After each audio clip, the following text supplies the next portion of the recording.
Hey YouTube, Chris from Universe X, and I am here to actually this time do some post-holiday content, and actually want to talk about my favorite cards so far from Clash of Fates. Now that everybody's had some time to just digest them, and I don't mean the crap, terrible SRs like mind blown. Like the text across, it's almost cringy. It hurts. Like that's me reading those cards. But let's actually first, before I get into this, just remind everybody to please like, comment, and subscribe.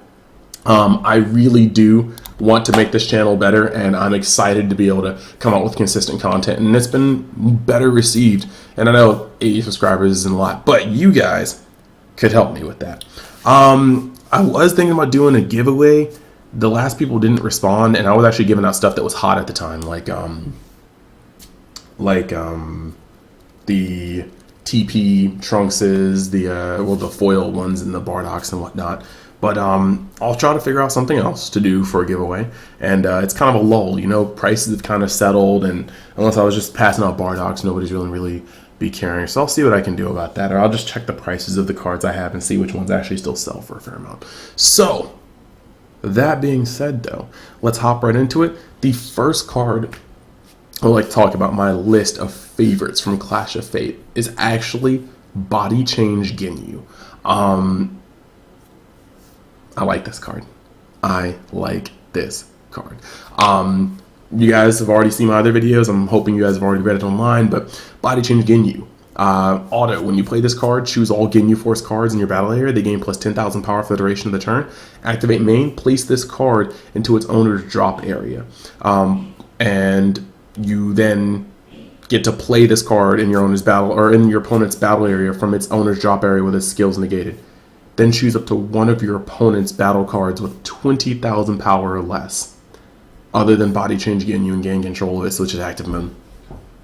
There's a lot of cards that could be snatched up by this card, and just punish your opponent for playing good cards. Now, granted, it is conditional. They have to have a 20k or less powered card, but I really do think that this thing is powerful for 3. Not only does he buff the entire field if Ginyu ever gets more support, or if we just have some cool hybrids, but at the same time, the fact that he is so flavorful and he can take things, I'm already in love with. The next one, Son Goku striving to be the best. This card is very interesting. Barrier, he's a 2-drop, only 1 blue, so he's splashable. Barrier and permanent. Your opponent's battle cards with energy costs of 2 or less can attack. So, here's a couple things we know. 1, this card is strong, and everybody is calling it the quote-unquote Storm Killer. Even though this card, importantly, comes out on turn 2. And that means that Storm could already be... If Storm goes first, you may not get that turn 2. If Storm is going second, you may be able to land these on the board. And there's no in between. If you don't see this guy in your opening hand, or you don't go first to see him on turn 2, you may not ever get the chance to see him. So I think people need to stop considering this the end-all be-all Storm Killer. I personally think that Whis and Borgos are going to be better ways to hurt Storm than necessarily this card. I think the important part about this card, though, is that it doesn't word itself like Crisis Crusher, in the sense that you can only have 1-drops attack, or 1-drops can attack on either side of the board. This guy is a one-sided floodgate. So if Storm players have to slow down the game because they're playing against Storm, what card do you think they may use that keeps their head above water in the mirror match? I think this card will do more work in a Storm mirror than it actually will outside the format, because they already can access Nimbus, they already have small amounts of combo power, they already run 4 Sensus, and siding this card, or even maining it for the energy and the ability to hurt the mirror match very badly, I think actually really works. Moving forward, the next card is going to be one I just spoke about, Burnished Bond Borgos. Auto, when you play this card, draw a card. Auto, once per turn, during your opponent's turn, if your opponent switches their energy to active mode using a non-awakened keyword skill, choose up to one of your opponent's energy and place it in the owner's drop area. So this card actually allows you to hurt Storm where it needs to keep steady the most, and that's its energy. Storm's ability to blow you out on 2 energy using all untaps can be extremely hindered by this. If you play this going first, Storm has to out it or they cannot play. They can't just have a yellow energy and unyielding and just let you blow up their yellow energy. Their turn's gone. They can't even be on 2 energy and do that, because you could just blow up that yellow energy again. They're just left with a single blue energy, and any Storm player knows that you just 1 blue energy, oof, and then that's your turn 2. And on turn 3, you're establishing your yellow energy, and they can do the same thing again. When this guy is on board, if not answered, your opponent can only go off past turn 3, because on turn 3, they can just get rid of, your opponent can at worst get rid of your blue energy, and that even then hurts you. Your blue energy is gone, and so you have to have all unyieldings in your leader skill, which sometimes can be enough, but sensus are generally necessary. Now, that being said, it doesn't have barrier. Neither of them do. So there's lots of ways to out this card. You can just mass sand it.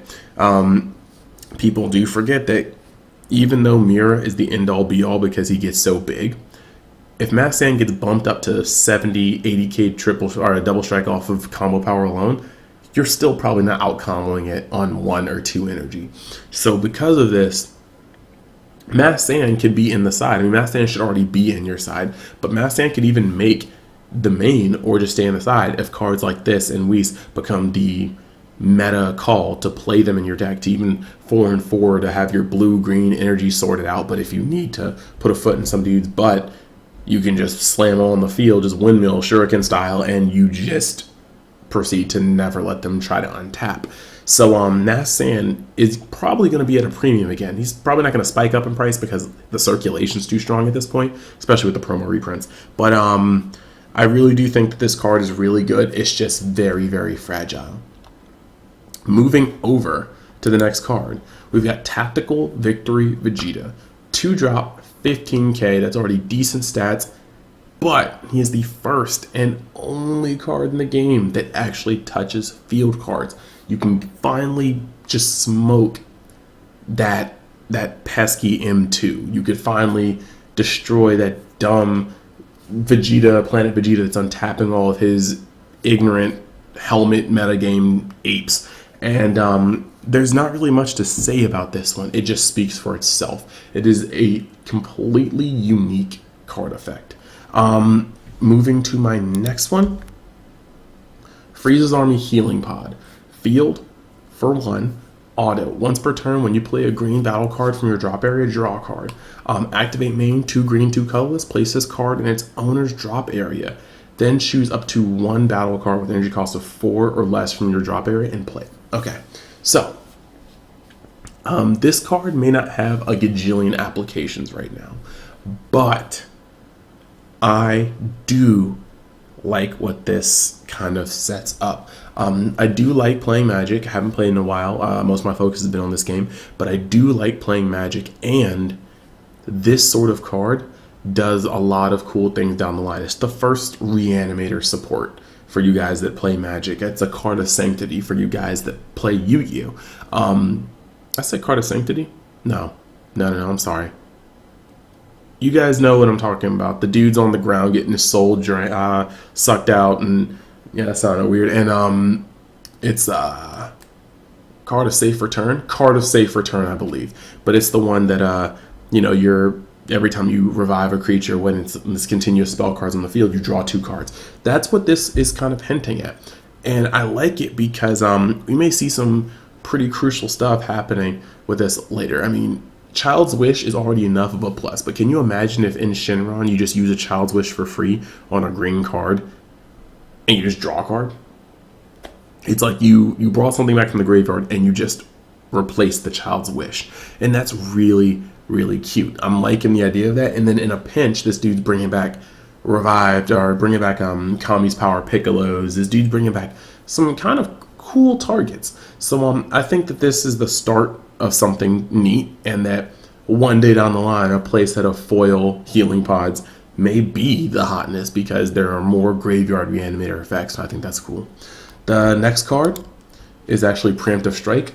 We've all been talking in the community about how much we wanted other colors to have counterplay. And this is an interesting one because they keep doing double green cards like we're going to have double green up. But whatever, it's honestly really cool.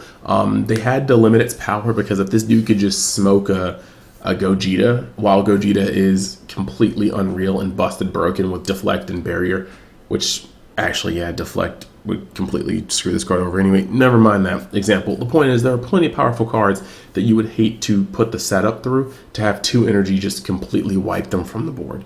However, at the same time, 4 does kind of feel a little too weak. I would have rather it been 5, pushing it maybe 6, but I really do like the fact that there is more counterplay, and this one's actually removal, not just negate your effect, just swoop, and that's cool.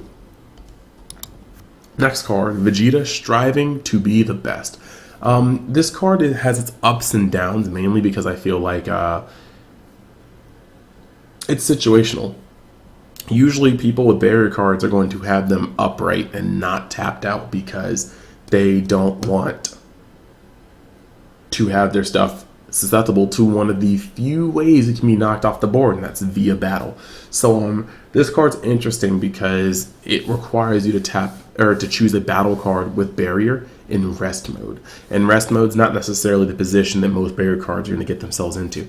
That being said, if we ever hit a time where that is not true, this card is this card. Like, you could get Gogeta, and if you survive that turn, this 2 energy could blow that Gogeta off the map. And that is actually something that should not be ignored. Now, with 2 energy, I'm glad it's limited to barrier because it'd be stupid if it was just any rest card. That'd be very strong. But this card is not anything to sleep on. I think that over time, amassing your play sets would be just a good move. Next one, people have been talking about this card, Newfound Power Purunga. And this guy, like the other Shenrons, cannot attack. If you switch into rest mode, you can switch into rest mode and your leader card is black Shenron. You can draw 2 cards or choose one of your battle cards, gains 10,000 power, or choose one of your cards, ignoring barrier, and choose one of your opponent's battle cards, and everything else goes into the deck, ignoring barrier. So kind of just Zenos. Now, this card is great for 3 energy. It's just excellent value. And there's nothing else that can be really said about that.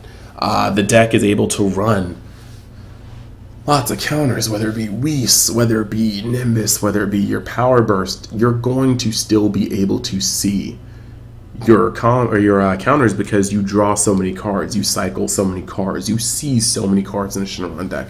So it's not going to be hard to protect this, especially as early as you could be playing it. That being said, he's going to just come down to the field and immediately impact the game. He's going to hit the board. He's going to replace himself and go +1. He's going to hit the board. He's going to choose himself and a card your opponent controls and shuffle everything else back. He is going to hurt the board when he comes down. And there's a lot of card value on that 3-drop. And this dude is likely going to be the most expensive card in the set because he just simply does the most. Is it going to stop you from catching the absolute wreck from Storm and Shenron? No, but he does kind of outpace a lot of deck speed. Next, Wish to Purunga.